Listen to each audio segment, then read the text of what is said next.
भारत बहुत ही विविधताओं वाला देश है।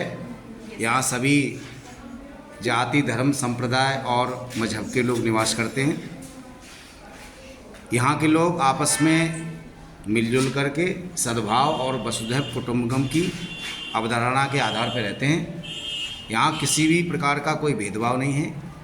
हमारे विद्यार्थी भी कक्षाओं में मिलजुल कर पढ़ाई करते हैं। इसमें सभी जाति, धर्म और संप्रदाय के विद्यार्थी होते हैं। किसी के साथ कोई भी किसी प्रकार का भेदभाव नहीं है।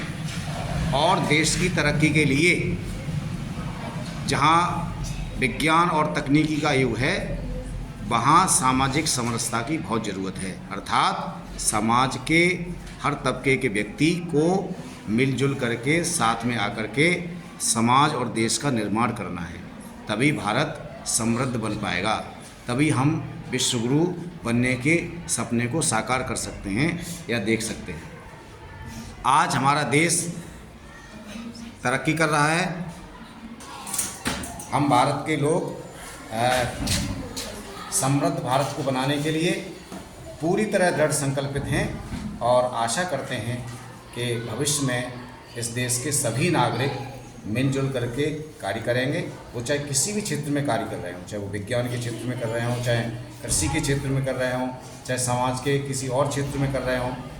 हम लोग सब एक कड़ी के रूप में बिना किसी जातीय, भाषा, धर्म के भेदभाव के सबको साथ लेकर के सबका साथ, सबका विकास और सबका विश्वास, इस धारणा को आगे बढ़ाते हुए हम अपने देश को आगे ले जाएंगे, तरक्की के रास्तों पर ले जाएंगे।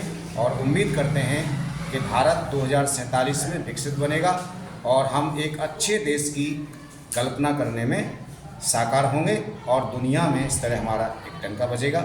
और निश्चित रूप से जहाँ तक मैंने अभी उदाहरण दिया था, चाहे वो हमारी कक्षाओं का प्रश्न हो, क्लासरूम जहाँ विविधता पूर्वक सभी छात्रों का निर्माण होता है, व्यक्तित्व का निर्माण, सभी प्रकार के, सभी धर्मों के, सभी संप्रदायों के, भाषाओं के और विभिन्न धर्मों के छात्र एक साथ अध्ययन करते हैं, तो ये हमारे देश के लिए बहुत सुखद संदेश है।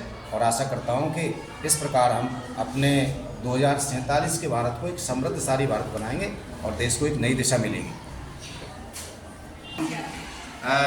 आज एक समृद्धशाली देश का निर्माण करने जा रहे हैं। तो ये हमारा कक्षा का ग्रुप है और इसमें हमारे विद्यार्थी बैठे हुए हैं और विकसित भारत किस प्रकार बनेगा, इस बिंदु पर ये सब लोग गहनता से विचार मंथन कर रहे हैं। और हम लोग एक निष्कर्ष तक पहुँचे हैं कि अपने गौरवशाली इतिहास को आगे बढ़ाना है, अपनी विरासत और संस्कृति को आगे बढ़ाना है।